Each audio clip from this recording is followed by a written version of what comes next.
Hi everybody. So I'm about to go through a major life event. I am going to be a father. I decided to take some time off to really spend this time with my family.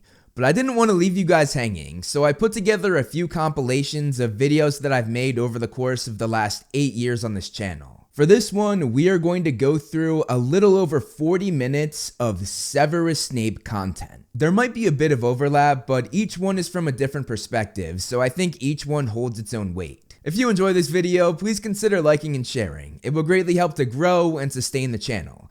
And if you like what you see, hit that subscribe button, and you can also follow me on all of my other social medias, all of which are linked down below, and all of which house similar content that I make here on this channel. Now, sit back and enjoy. Severus Snape was born to a witch mother named Eileen Snape Prince being her maiden name, and his muggle father, Tobias Snape. He grew up down on Spinner's End by the river, which was not the nicest place to live. Snape's parents argued constantly, and he couldn't wait to turn 11 and leave for Hogwarts to get away from them. His father was extremely hard to please and was described by Snape, who said, "He doesn't like anything much."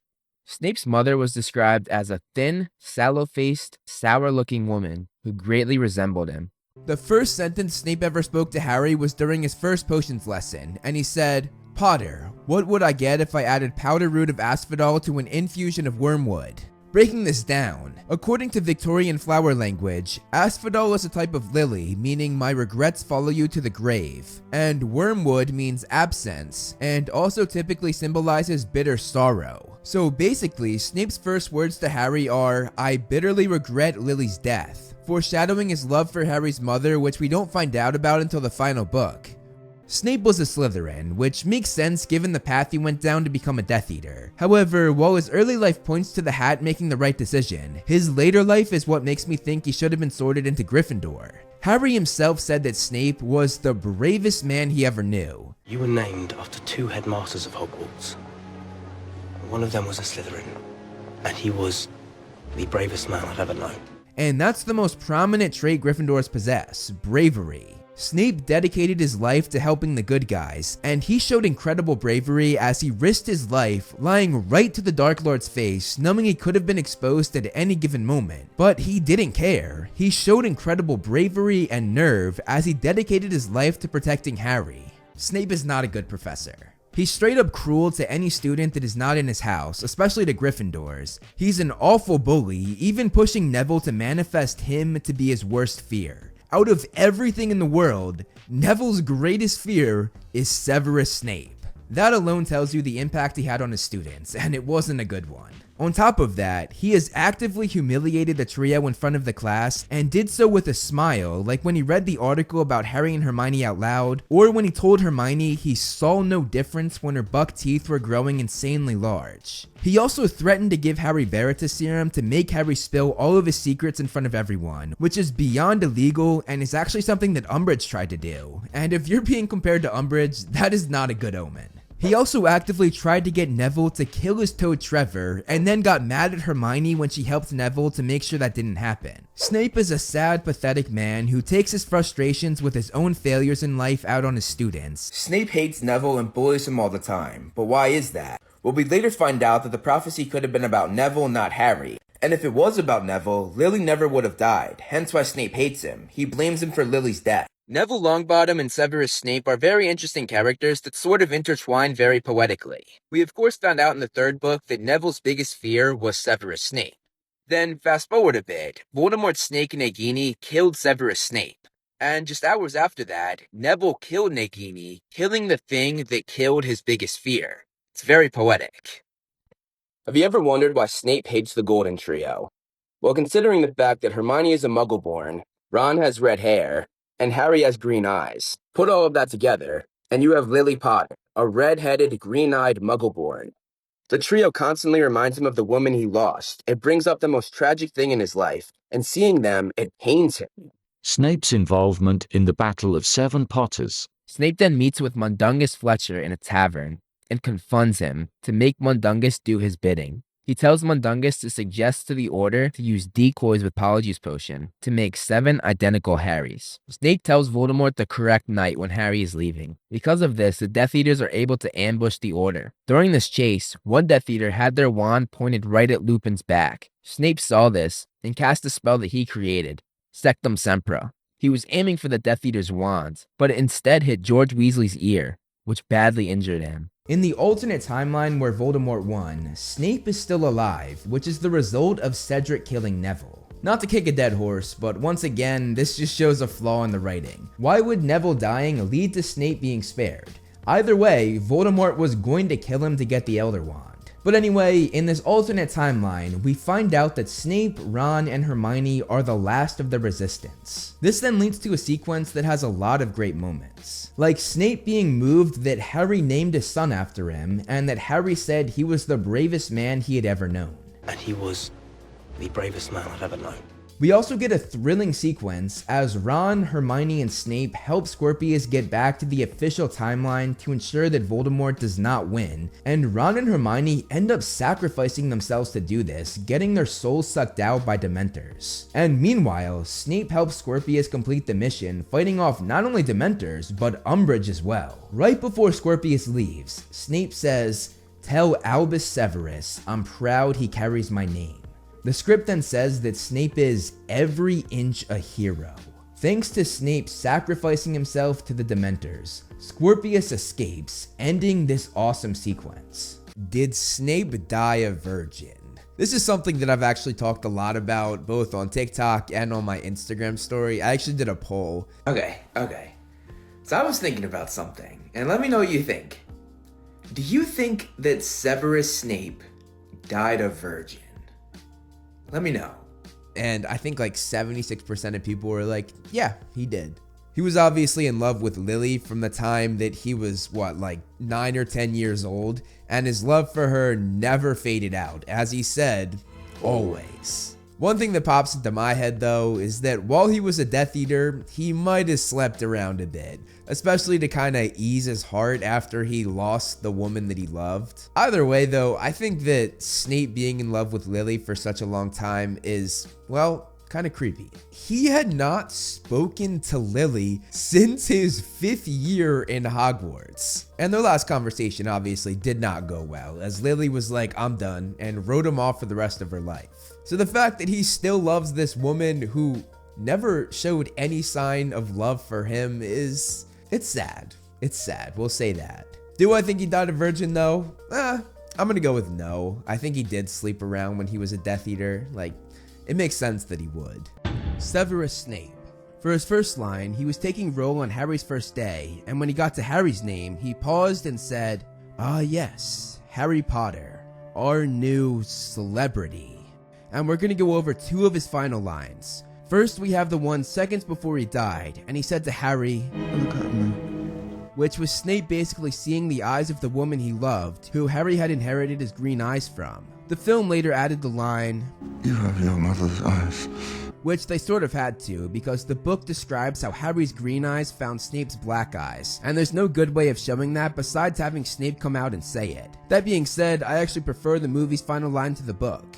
Then we have his actual final line in the series, which was actually in a flashback. Dumbledore's portrait had told him to give the Sword of Gryffindor to Harry, and he recommended not to be seen, and Snape said, "Don't worry, Dumbledore, I have a plan." I think Snape's boggart would take the form of Voldemort finding out he was a double agent. Luckily for him, Voldemort never found out about his betrayal, but unluckily for him, that was because Voldemort killed him. But I think it would either be that, or it could take the form of Lily being with James. And yes, what it sounds like is exactly what I'm saying. Seeing that would just break Snape. It's sort of like in Smallville when Clark was forced to watch Lana be with Lex. It's just a really dark scenario that I think would be one of the worst things to ever happen to Snape in his mind.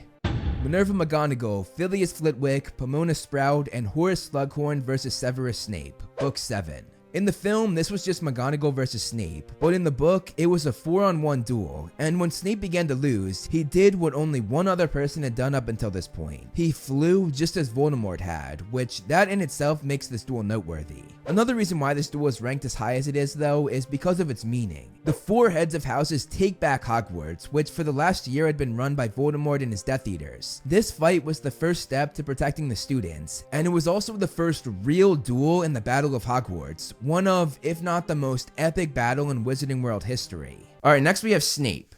Male, adult, sallow skin, large hooked nose, yellow uneven teeth, black robes, shoulder-length, greasy black hair. Just from that description, he is an ugly, ugly dude. But yeah, let's see what AI made. Okay.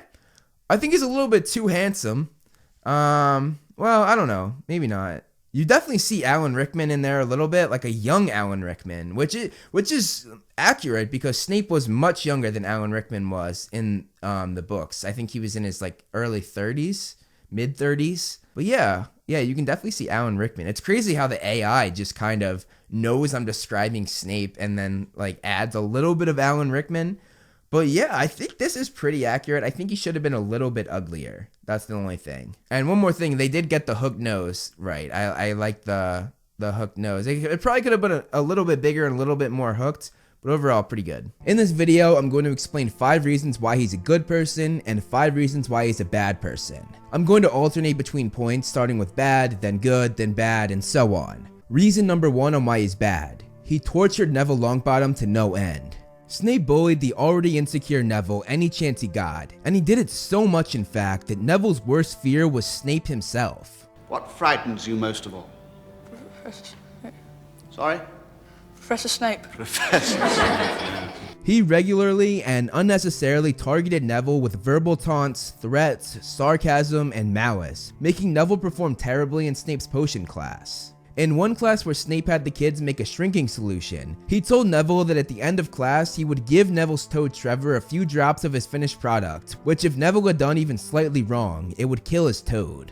Luckily, Hermione whispered in Neville's ear what to do, something that made Snape scold Hermione as well, as she spoiled the fun he was having with Neville. Snape affected Neville so much in potions class that when Neville took his potions OWL, he performed very well compared to usual, solely because he didn't have the bullying Snape watching over him and making fun of him. And it wasn't just in his own classroom that he bullied Neville. He tried to do it in Lupin's class as well, only to be shut down by the new Defense Against the Dark Arts teacher. Now, reason number 1 on why he's good, he saved Harry from Quirrell.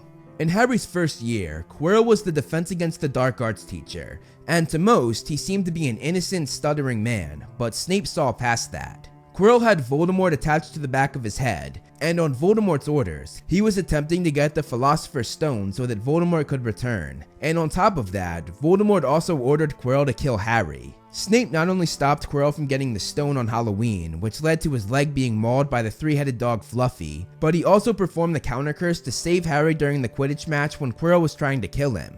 I would have succeeded, even with Snape muttering his little counter curse.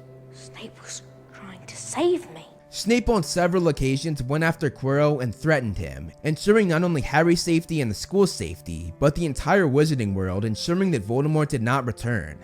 Reason number 2 on why he's bad, he called Lily Evans a mudblood. Snape was best friends with Lily for years, but this all ended when he called Lily a mudblood in front of an entire crowd of students. This is the absolute worst thing you can call a Muggleborn, which Lily was. It's seen as a horrible racial slur that should never be uttered out loud. What makes the situation worse is that he called her this right after Lily stood up for him and told James Potter and his friends to stop bullying him. This moment would later be referred to as Snape's worst memory, because that was the day he lost his best friend forever. Reason number 2 on why he's good, he introduced Lily to the wizarding world. While the last point was how Snape and Lily's friendship ended, this point marks where their friendship began. Snape told Lily that she was a witch, and he told her all about the wizarding world, from Hogwarts to different spells, different creatures, and even some dark parts of the wizarding world like Dementors and Azkaban. Snape doing this made Lily very excited about her future career at Hogwarts, and it also gave her a friend that she could lean on when entering this foreign world. Because of Snape and his friendship, she didn't have to do it by herself. Reason number 3 on why Snape is bad, he told Voldemort the prophecy. This might be one of the worst things Snape ever did. Snape at this point was a Death Eater, one of Voldemort's loyal followers, and he overheard the first half of the prophecy that would later be about Harry and Voldemort. By telling Voldemort the prophecy, it made the Dark Lord realize that he had to kill this infant. Snape didn't give this infant the slightest thought until he realized it was Lily's son, something that made Dumbledore say that Snape disgusted him. There were a lot of factors to this that didn't have anything to do with Snape, but ultimately, Snape making Voldemort aware of the prophecy led to the deaths of Lily and her husband James Potter. Had he not told Voldemort of this, Voldemort never would have heard the prophecy, meaning he never would have gone after the Potters. Reason number 3 on why he's good, he tried to save the Potters. Snape telling Voldemort the prophecy led to Lily and James's death, but Snape gave up everything trying to save them. He first begged Voldemort not to kill Lily, but he of course didn't listen. So Snape went behind Voldemort's back and went to Albus Dumbledore, something that's basically a death sentence if Voldemort ever found out. Snape begged Dumbledore to hide and protect the Potters. When Dumbledore asked what Snape would give him in return, Snape said, "Anything." A promise that would go on to change his life. Ultimately, even though Snape tried to save them by having Dumbledore hide them, Lily and James put their faith in the wrong person, just as Snape had with Voldemort, and Lily and James met their end. Reason number 4 on why Snape is bad: he sent Sirius to his death. Now obviously, he didn't literally send him to his death, but to me, many fans, and even Harry, he might as well have. Snape and Sirius have a long history, one that goes back to their school days where both tormented the other. However, that was when they were kids. Snape took this rivalry into their adulthood, and Snape went after Sirius, knowing his biggest insecurities and weaknesses. At the time, Sirius was forced to be locked up in Grimmauld Place, as he was a wanted criminal for a crime that he did not commit. Snape knew that Sirius wanted to be a part of the fight with the Order. It was part of who Sirius was as a person. He wanted to be in the center of the action, and it was killing him to just stay in one place, not able to do anything. Instead of just leaving well enough alone, the way he should have as he was a grown man, Snape took any opportunity that he had to taunt Sirius, saying that he wasn't taking an active role in the fight, as all he did was sit at home. So when Snape warned the Order that Harry and company were in the Department of Mysteries, the combination of Snape goading Sirius about not doing anything, and Snape being the one to tell them about the coming mission, Sirius wanted to save Harry, but also prove Snape wrong and join the battle, and unfortunately, we all know how that ended. Sirius hadn't seen action in so long, so he was rusty when it came to dueling, and he was so eager, perhaps too eager thanks to Snape goading him, and when he took on his cousin Bellatrix, he met his ultimate downfall. At the end of Book 5, Harry was furious with Snape for goading Sirius, and as I said before, Harry blamed Sirius's death in large part to Snape. Reason number 4 on why Snape is good: he risked his life to become a triple agent. Going back to the promise that Snape made Dumbledore, saying that he would do anything in return for Dumbledore saving Lily, Dumbledore held him to that.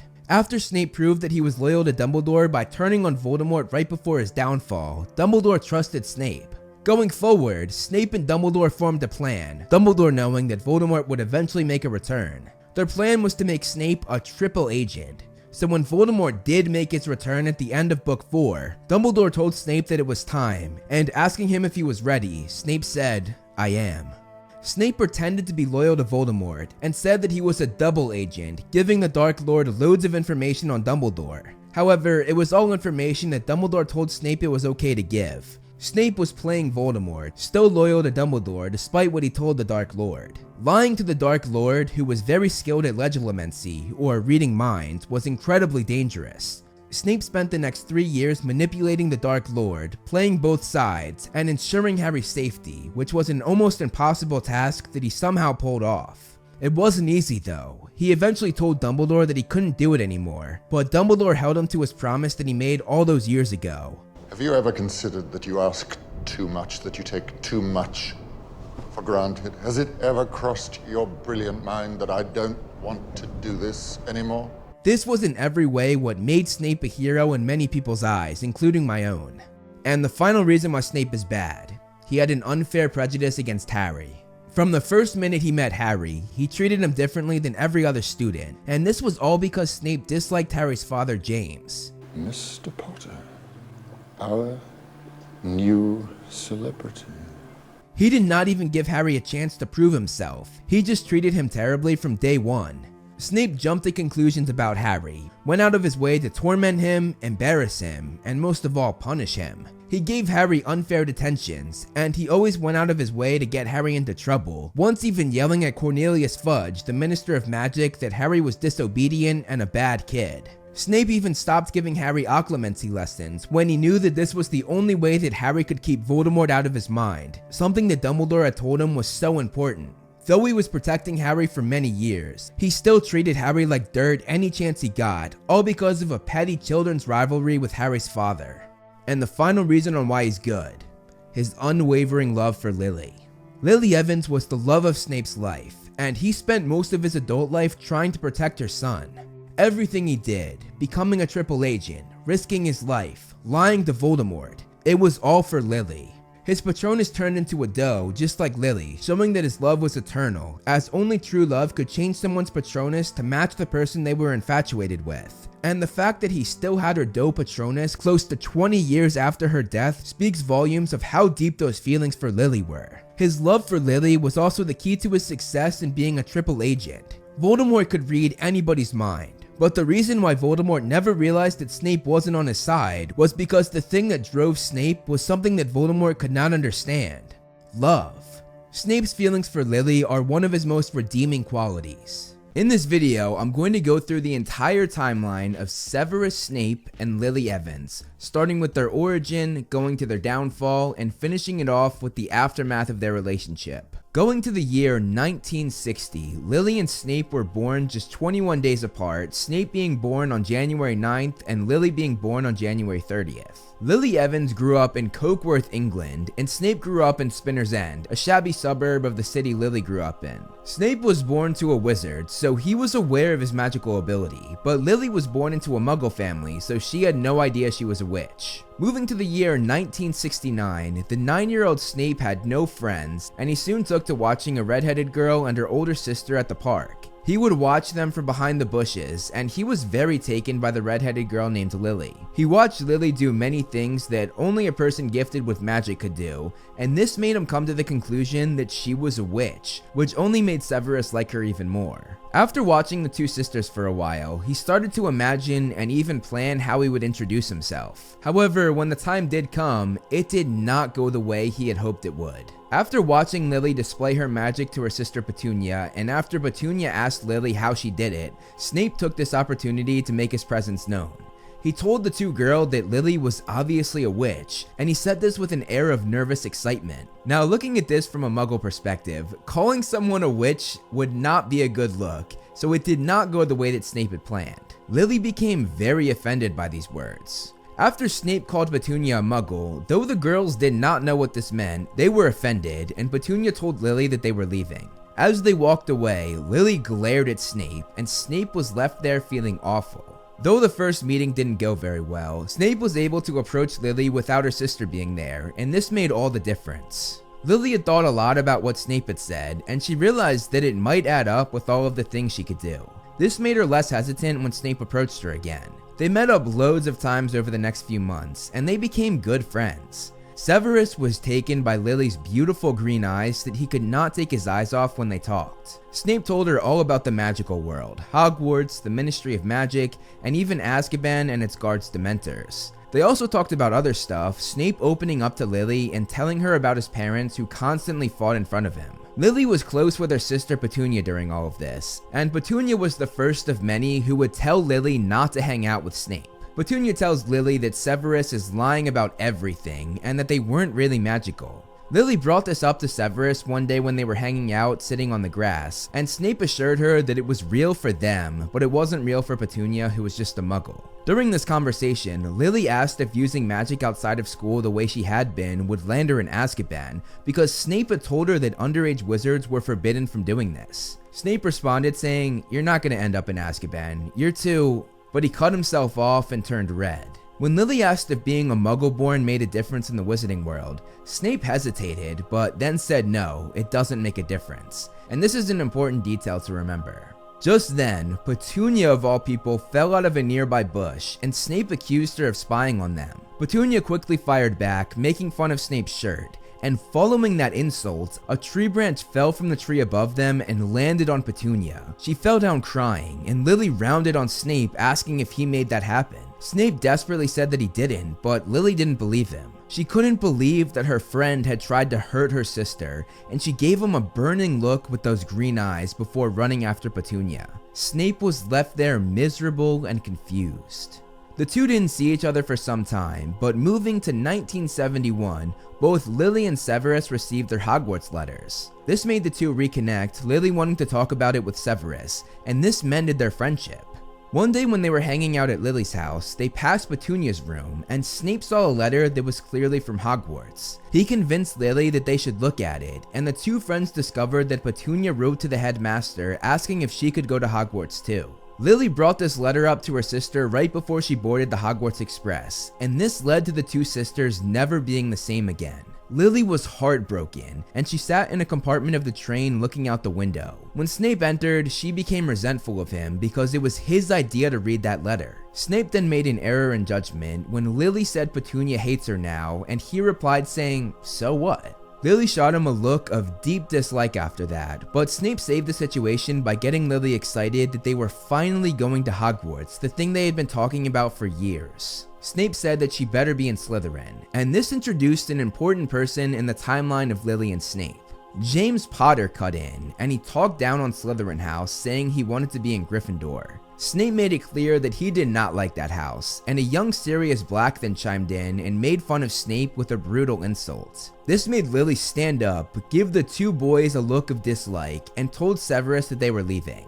As they left, James and Sirius gave Snape the nickname Snivelus, which they would use every time they bullied him. Also, we just went over another theme in Snape and Lily's relationship timeline, Lily standing up for Snape. When they got to Hogwarts, the worst thing that could happen in Snape's mind happened. Lily was sorted into Gryffindor while he was sorted into Slytherin, meaning they would spend much less time together than he would have liked. When the sorting hat announced Lily's house, Snape let out a tiny groan, and as Lily was rushing over to the Gryffindor table, she took a moment to look back at Snape with her beautiful green eyes and gave him a sad little smile. Over the next few years, despite being in separate houses, the two continued to be best friends, Lily even giving Snape the nickname Sev. However, both of them also joined friend groups in their own houses, who they spent the majority of their time with. During that time, Lily continued to dislike James Potter and Sirius Black as they constantly bullied her friend. Moving forward to their third year in 1974, Lily did not like some of the friends that Snape was hanging around with, and this led to her confronting him about it as they walked along the Hogwarts grounds. Snape said that he and Lily were supposed to be best friends, and Lily assured him that they were, but she was a bit turned off by Severus's friends Avery and Mulciber, both of whom in the future would eventually become Death Eaters, so Lily was right to worry. Nevertheless, Snape defended his friends, saying they were just having a laugh when Lily brought up an incident where they used dark magic on a girl. Snape defending them made Lily question his judgment, and this immediately made Snape bring up James Potter and his friends. Lily asked why he was so obsessed with them, and Snape replied saying that he just wanted to make sure Lily didn't think they were as great as everyone else said, and the intensity of his gaze as he said this made Lily blush. Lily pointed out, however, that Potter and his friends didn't use dark magic like Snape's friends, and Lily told Snape that he was being ungrateful, referring to a rumor she had heard where James saved Snape's life.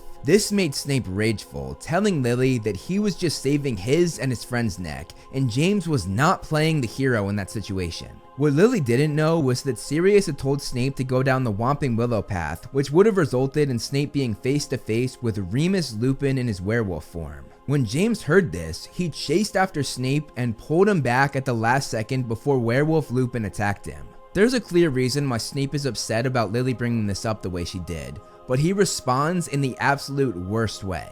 He tells her that he wasn't going to let her say that, and Lily's eyes became slits as she aggressively questioned him on what he just said, not believing he had disrespected her like that. Snape tried to recover, saying that he didn't want to see Lily be made a fool of because James Potter liked her. Snape again doubled down, saying that James wasn't as great as everyone seemed to think he was, and his body totally relaxed when Lily said that James was an arrogant toe rag. This confirmed to Snape that his greatest enemy had not won over his best friend, at least not yet. Over the next few years, Lily's Gryffindor friends, like her sister Petunia, constantly asked why she hung out with Snape, saying they didn't understand it. However, keeping with the theme of Lily always standing up for Severus, she continued to make excuses for her best friend, completely ignoring the fact that he hung out with people who she and many others believed would become Death Eaters in the growing war. When it came time to learn the Patronus charm, both Snape and Lily were successful in doing so, but Snape always hid his Patronus from Lily for one reason. His Patronus took the shape of a doe, the same shape that Lily's took. This was something that happened when one person truly loves the other, which was absolutely the case for Snape. He was in love with Lily Evans, and for the first time, his Patronus taking the shape made him face those feelings. Fast forwarding to June of 1976, following their OWL exams, Lily was sitting by the lake and she soon noticed that James and Sirius were tormenting Severus. She went over and immediately told them to leave her alone. Another example of Lily standing up for Severus in this timeline. She asked James and Sirius what Snape did to them, and when James said that it was Snape simply existing that made them bully her, everyone around them laughed, but Lily did not. Lily called James out saying he wasn't funny and told him that he was an arrogant bully.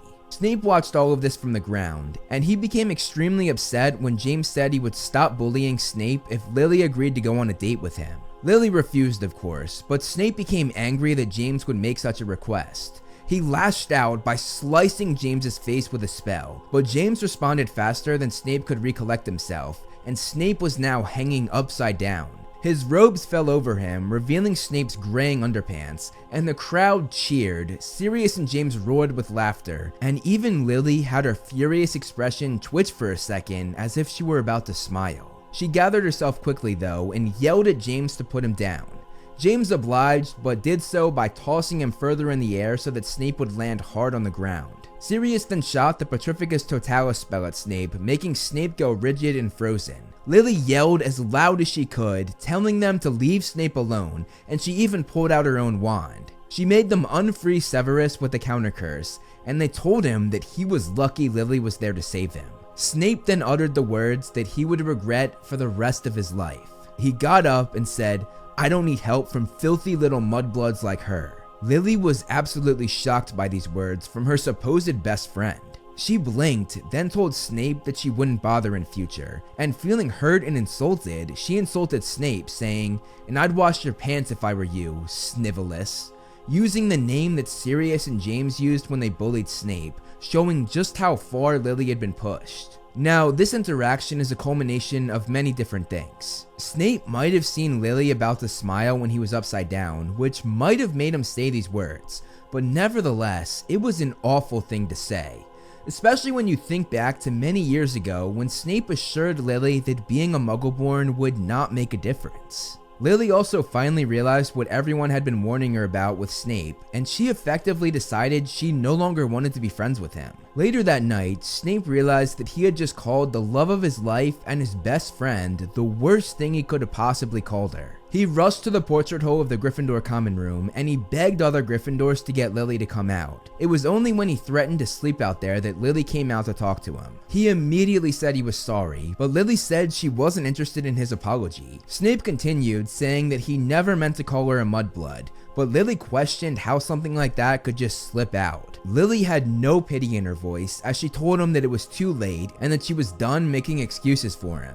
Then, when she mentioned him hanging out with his Death Eater friends, Snape said nothing, confirming to Lily that that is what Snape was aiming to be. She called him out, saying he didn't even deny it, and Snape began to open his mouth, but then closed it without speaking. Lily told Snape that she couldn't pretend to ignore this Death Eater lifestyle anymore, saying that he had chosen his way and she had chosen hers. Snape tried one last time to say he didn't mean what he said, but Lily again called him out, saying that she knew he had called other Muggleborns mudbloods, and why was she any different? Snape did not have a response to this, and Lily gave him one last scornful look with her beautiful green eyes, and she headed back through the portrait hole. That was the end of Snape and Lily's 7-year friendship.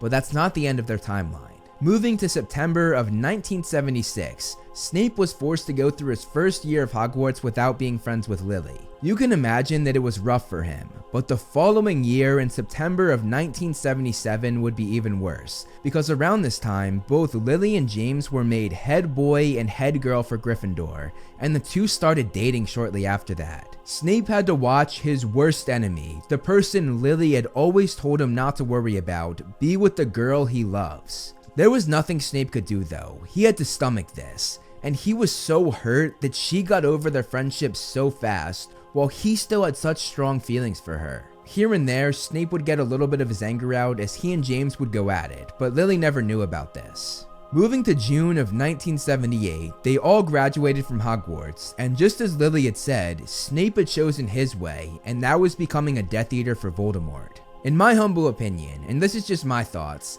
I do not think that Snape would have become a Death Eater had his friendship with Lily continued. Especially because, and not to jump ahead, he did end his Death Eater lifestyle for Lily. But alas, in the end, Snape did call Lily a mudblood, and their friendship did end, so Snape went down a very destructive path. Meanwhile, Lily was very happy with James, and Lily Evans soon became Lily Potter when she married James shortly after leaving school. Lily ended up joining the Order of the Phoenix, a group whose sole purpose was to fight Voldemort and his Death Eater ranks, meaning she was fully going against Snape, the person she had once called her best friend. Moving to 1980, we have another one of the worst decisions Snape ever made in his life, and that was telling Voldemort the prophecy he had overheard while at the Hog's Head. The prophecy spoke of a boy born at the end of July who would be responsible for Voldemort's destruction.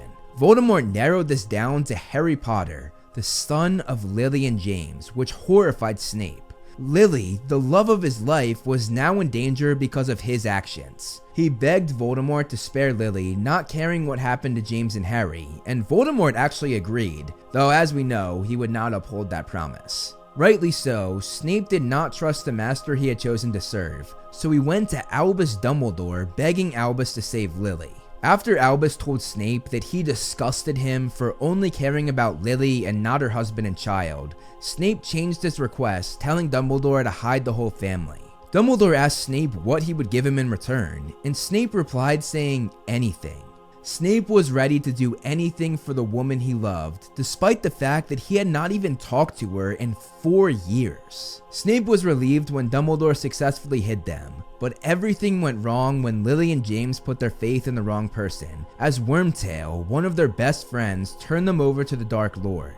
Moving to October 31st, 1981, Voldemort first killed James, and then killed Lily when she refused to step aside from Harry. The love of Snape's life, his best friend, was gone. Now, in the film, they had those scenes where Snape visited the Potter's home after Lily's death and he held Lily, but that never happened in the book, and for this video, we're going by book canon, so obviously that's not part of this timeline. In the novel, Snape got the news of Lily's death when Dumbledore called him into his office, and when he was told what happened, Snape made a sound like a wounded animal, and he looked like a man who had lived 100 years of misery. Dumbledore also told Snape that Lily's son Harry was still alive, but Snape waved this off. That is, until Dumbledore said that the boy had Lily's eyes, and when he asked Snape if he remembered the shape and color of Lily Evans' beautiful green eyes, Snape begged him to stop. Snape then went to a dark place, saying that he wished he were dead instead of her, but Dumbledore told him that if he truly loved her, then his way forward was clear. He told Snape not to let Lily die in vain, and instead help him protect Lily's son. Snape agreed, but made Dumbledore promise not to tell anyone, and Dumbledore replied saying that he would be hiding the best of Severus. To Dumbledore, Snape was his best self when Lily was involved. Moving to 1991 when Harry came to Hogwarts, Snape spent the rest of his life making sure that Lily's death was not for nothing. He protected Harry over the years, and in 1995, Snape became a double agent, playing the very man who had killed the woman he loved. Snape's love for Lily actually became an advantage when working with Voldemort. The Dark Lord was a master of legilimency, or the act of reading minds, but he was unable to gauge Snape's mind for one reason. Because Severus's mind was driven by the one thing Voldemort never understood: love. His love for Lily was the reason Voldemort never figured out he was a double agent. Going to June of 1997, Snape had a meeting with Dumbledore in which Albus revealed the truth of his plan, that Harry Potter must die. This enraged Snape, saying that he thought they were protecting him all these years for her, for Lily. He was distraught that they were just raising him like a pig for slaughter. When Albus asked if Snape had grown to care for the boy after all, Snape revealed his Patronus to Dumbledore, and even after all these years, 28 years since he had met Lily Evans, his dope Patronus revealed that he still loved her. The magnitude of that love was so strong that even though they had not spoken for 21 years, Snape still had those feelings through and through, which brought Albus Dumbledore to tears. Lily, after all this time. Always. Moving to August of 1997, Snape broke into Grimmauld Place, the headquarters of the Order of the Phoenix, and while there, he stumbled upon an old letter that Lily had written to Sirius, along with a picture of her and James watching baby Harry. He immediately recognized Lily's handwriting, and as he read, tears poured down his hooked nose. Snape took the page with Lily's signature, which was accompanied by her handwriting that said "lots of love," and he tucked it inside his robes. He then ripped the picture that came with it, only keeping the part with Lily, who was laughing in the photo. This was the closest he would ever get to Lily, but it was still more than he ever thought he would get, 16 years after her death. Moving to May of 1998, Snape was slashed and bitten by Voldemort's snake Nagini, and as he lay there dying, the last person he expected to come to his aid did. Harry Potter, the boy he had spent the last 2 decades protecting for Lily. In his final breath, he told Harry to look at him, and the last thing he saw before he died were his green eyes. The eyes of the woman he loved, Lily Evans. As I said at the beginning of the video, Snape and Lily both lived tragic lives, but for very different reasons. Lily tragically died after just starting her family at the age of 21, and Snape was a man who lived with an enormous amount of regret, a man succumbed by a lasting love that he knew would never be filled and never had been filled. In the end, both did play a part in the other's life, but it was very one-sided. Lily was able to move on pretty quickly following the downfall of their friendship, but Snape was never able to move on, remembering Lily with his dying breath.